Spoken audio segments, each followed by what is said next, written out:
Call a meeting to order. Darrell, will you do roll call, please? Ron Hardy, Here. Linda Barnhart, Present. Eric Goff, Here. McKenna Norton, Present. Tim Willis, Present. Daniel Gant, Michael Bush, Here. Ronald Truitt, Present. Troy Barrett, Here. Brandon Franklin. Okay, we have a quorum. Approval of the agenda. Move to approve. Nothing Second. changed there. Motion by Mr. Goff to approve the agenda. Did I hear a second over here? Not a second by Mr. Truitt. All those in favor? Aye. Opposed? Okay, the agenda as presented is approved. No one signed up to speak under the open governmental. Let the record show that there's no one to speak there. Okay, approval of the meeting minutes. Move to approve. Motion by Mr. Second. Goff to approve, second by Mr. Truitt. All those in favor? Aye. Opposed? Abstain due to absence. Okay, let the record show one Abstain due to absence. abstention, two abstentions due to absence, and that would be Mr. Bush. Hardy and Mr. Bush Abstain due to absence. and Mr. Bear. Okay, all those in favor? Aye.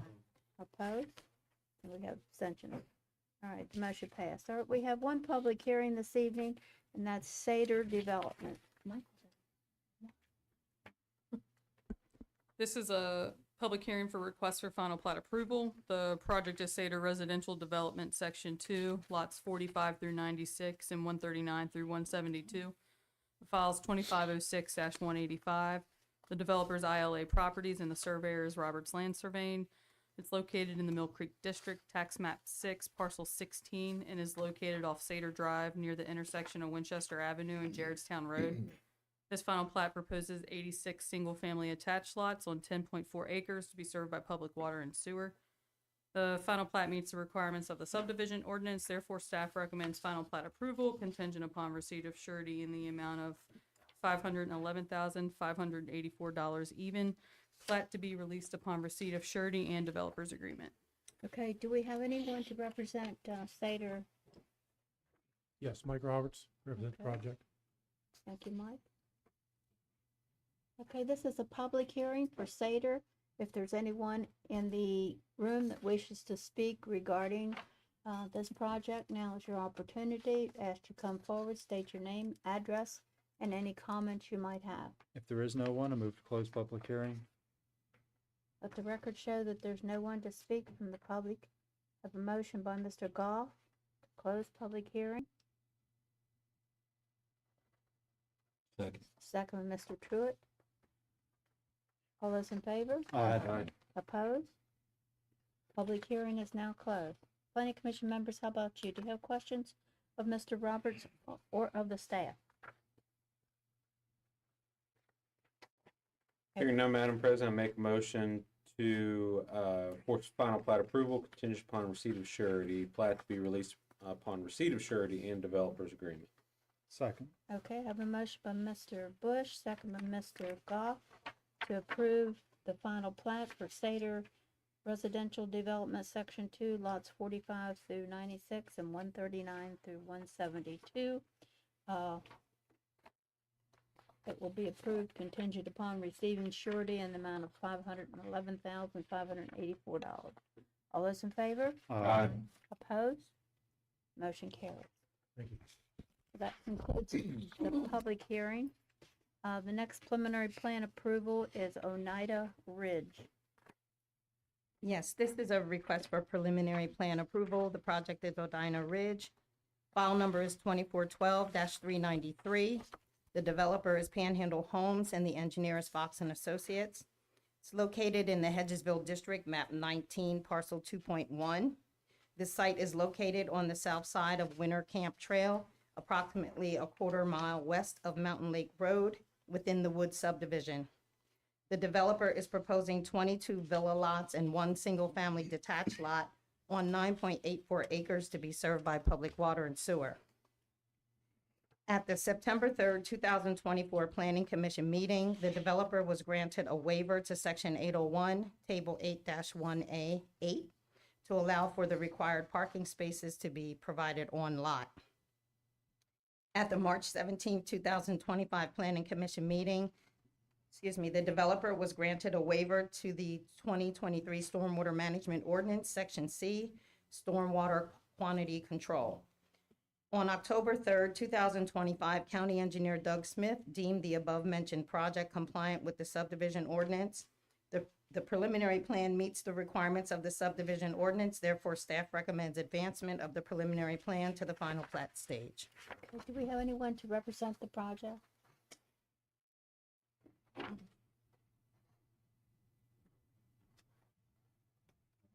Clint Rock with Fox and Associates. I'm sorry. Clint Rock.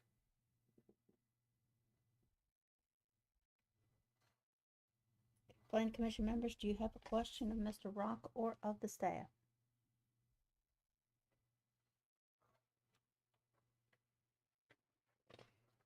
Hearing none, Madam President, I make a motion for the advancement of the preliminary plan to final plat stage. Second. Have a motion by Mr. Bush, second by Mr. Goff, to advance Oneida Ridge from the preliminary plan to the final plat stage. All those in favor? Aye. Opposed? Motion carries. Thank you, Mr. Rock.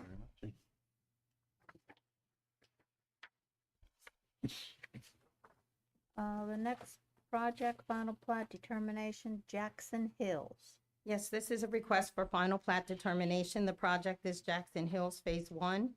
File number is 2507-205, tied to 2210-292. The developer is Townhome Rentals LLC. Surveyor is Roberts Land Surveying. It's located in the Mill Creek District, map 13, parcels 42 and 43. This project is located off of Specs Run Road and Chandler's Glen Drive, approximately a half a mile from Winchester Avenue. The project is proposing 99 townhome lots on 20.63 acres to be served by public water and sewer. No waivers or exceptions have been requested. On October 6, 2025, County Engineer Doug Smith found the above-mentioned project compliant with the subdivision ordinance. The final plat meets the requirements of the subdivision ordinance. Therefore, staff recommends final plat determination and advertising of a public hearing for consideration of final plat approval at the November 17th, 2025 Planning Commission meeting. Mr. Roberts, Yes, Mike Roberts, represent the project. thank you. Planning Commission members, do you have questions of Mr. Roberts or the staff?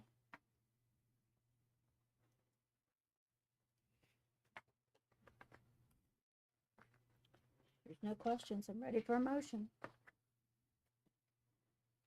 Make a motion, we accept staff recommendations for final plat determination and advertising public hearing, consideration of the final plat approval at November 17th, 2025 Planning Commission meeting. Second. I'm sorry. Second. Second, okay. Have a motion by Mr. Lewis, second by Mr. Goff to accept staff recommendation, and that is to conduct a public hearing on November 17th, at which time the final plat will be considered for approval. All those in favor? Aye. Opposed? Motion carries. Thank you. Thank you. All right, staff council discussion, motion, comprehensive plan update. Nothing? County Engineer Doug Smith, stormwater ordinance revision due to new WV DEP permit. Yes, ma'am. Good evening, everyone. DEP has issued the new stormwater permit on 10/14. And I just received this morning and started going through it. There may be some revisions. It looks like there will be a few revisions to the stormwater management ordinance. I don't think there's much that would carry over to the subdivision ordinance at this point. Just to highlight a few things, it's probably going to affect the stormwater folks at MS4 more than it will us as far as program changes. DEP seemed to clean up some things that were ambiguous to a degree from the previous permit. There will be a whole section on redevelopment. They did allow some relaxation to a degree, but they also threw a couple of things back on it. I need to pursue that and I'll come back to you. If any of you would like to see this, I'll be more than happy to send it, although this is not a novel. But I can certainly send it to you. Well, I guess one of the other things is they did come out, there is a whole, total daily load method for all drainage areas in the Chesapeake. And I can hit on a couple of highlights if y'all want real quick.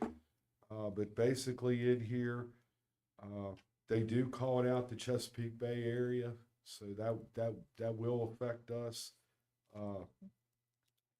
They are looking to go after, leaky sewage systems, septic fields. They want them gone. In other jurisdictions, that's kind of you get a credit for that to remove as many people off of septic and put them on public sewer. It'll probably mean increased I&I testing for the sewer folks. Any leaking sewers. They're also going after a lot of, they want an inspection for illicit discharges or connections into a storm drain system, like gray water out of a house, a floor drain out of a garage, a repair garage or something like that. They do have increased emphasis on looking at BMPs for automotive shops, those kind of places that don't trip the level of an industrial pollutant discharge permit. So they're kind of looking at that. I guess one of the other things, which is somewhat kind of odd, you can relate to this. We are told not to look at anything agricultural, correct? Here's the funny thing. They want us to look at where in the county you should have animal facilities like, dairy farms. They're looking at, increased emphasis on animal waste, both urban animals and pets. So they kind of have a shopping list in here for us to address in the stormwater management plan that will go back to them. Which is kind of funny. They tell us to contact the Department of Agriculture to assist us. And in other jurisdictions, and the two that I'm talking about, north of us, they, manure pits basically all but, really got to the farmers. We were having to do, actually, manure pits to prevent that discharge. So that was kind of an oddity in there. The other thing was they're looking at us to go any regulated activity, which we don't look at schools and public facilities for stormwater. They don't submit to us. Or roads. I mentioned that back to them. I said, what about DOH? Because they say in here basically a maintenance project for a roadway, if they do a lane widening, that's a pass. But that's it. DOH has its own limits permit. But schools, they always, it's always applied to schools. Right, but they don't submit to us now. We don't issue a permit to them. Okay, well, that's something that we'll have to start capturing. But anyways, I'll have more for you. I just went through it today. I got to get with MS4. There's, they have increased inspections. As a matter of fact, they even provided us with their preferred complaint form that we are to log down when we get stormwater complaints. Any chance there's anything in there that would help the folks out there in Bridle Creek with their second entrance? They were just here last week, and talking about, the DEP was part of the reason they were going to do that. I wrote down quite a letter, and I probably should forward it to you all to read. They came in about speed bumps, and I throw cold water over that automatically when that word comes up, mainly because of the emergency vehicles. Mm-hmm. And I actually had to go, there is such a thing called a speed hump, which is not like a speed bump. Right. And that's more regulated under MUTCD, the Fed Highway.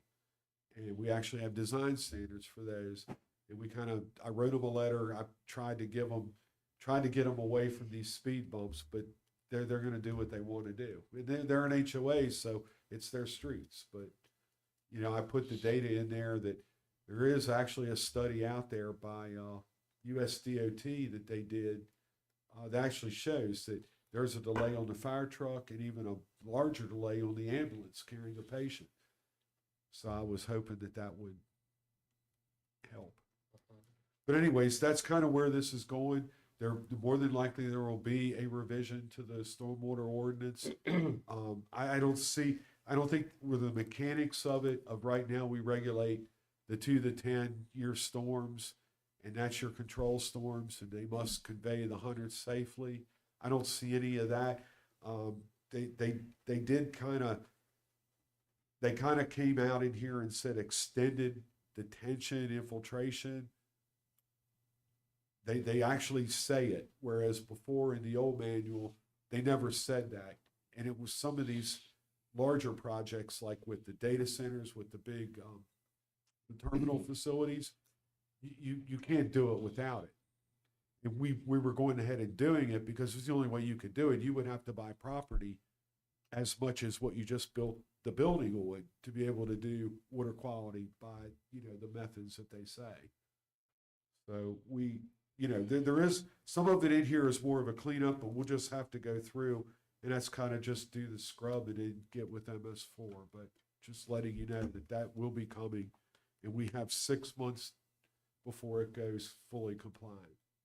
Anything in there for seniors not to pay stormwater tax? Because I know that tax drives me No. crazy.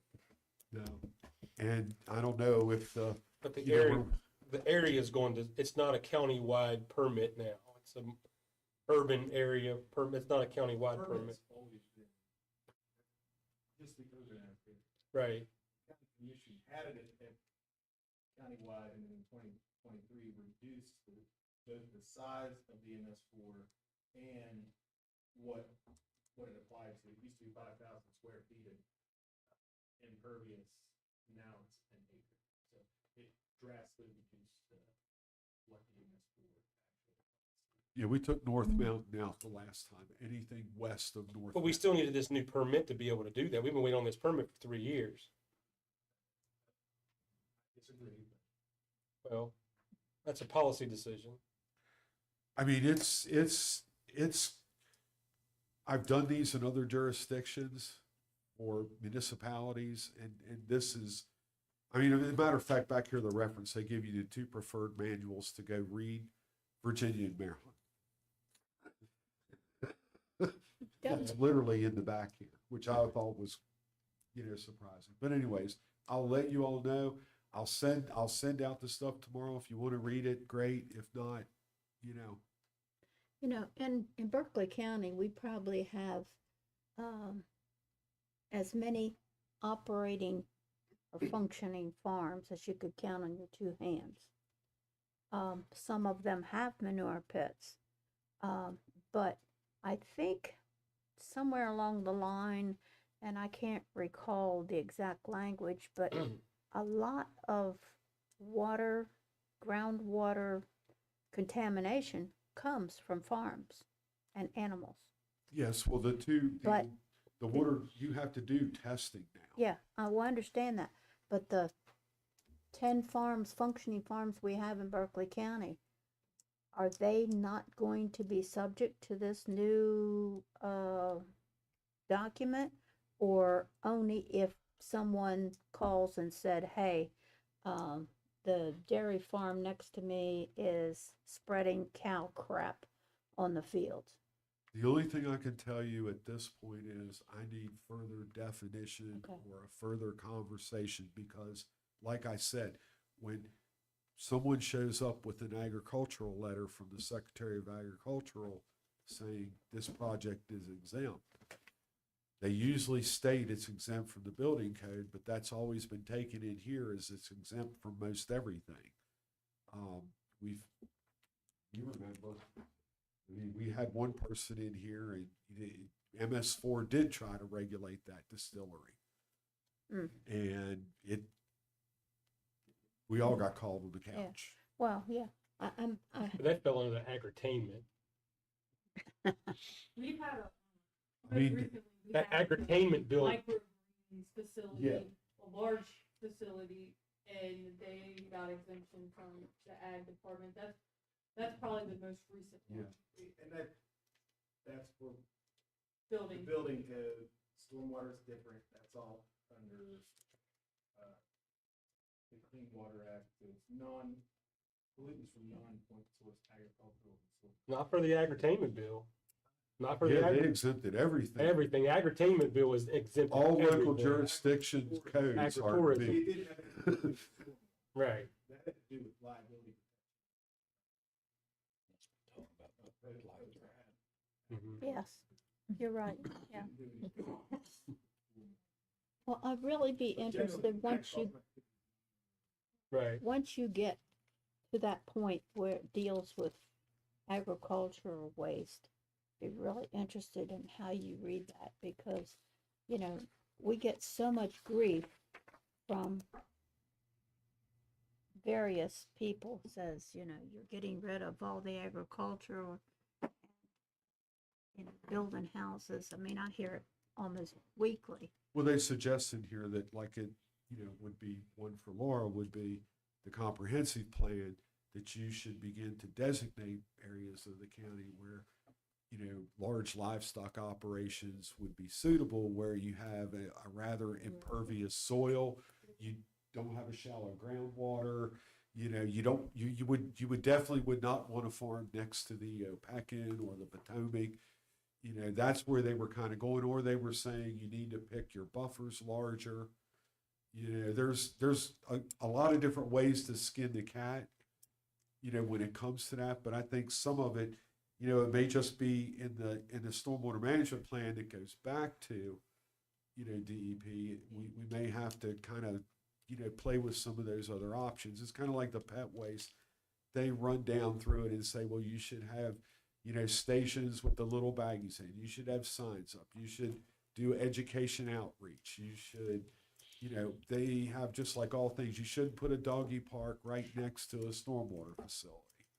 There should be some sort of filtering in between. So, you know, there are other, I would say, for lack of better words, non-structural controls that can be done with some of this versus, you know, other items. It's just, we need to get into it and look, and I just need to go back to our ordinance. And I kind of asked him today, it says regulated activities. Well, define regulated activity. I mean, and that's kind of the question I sent back to the MS4 folks today was, what are they telling us? Yeah. Well, I'm sure as you get into it, you will find some very interesting things that you'll want to share with us. And if any of the commission members would like to get whatever it is you said, it's not real long. And you can they can let you know, and you can send it to them. Great. Okay. Thank you. Thank you. Thank you, Doug. Okay. Mr. Legal, do you have anything? Okay, all If there's right. nothing else, I'll move to adjourn. With nothing else to talk about, we're adjourning by Mr. Goff at 6:23. The second. Mr. Truitt, second. Thank you. Meeting is adjourned.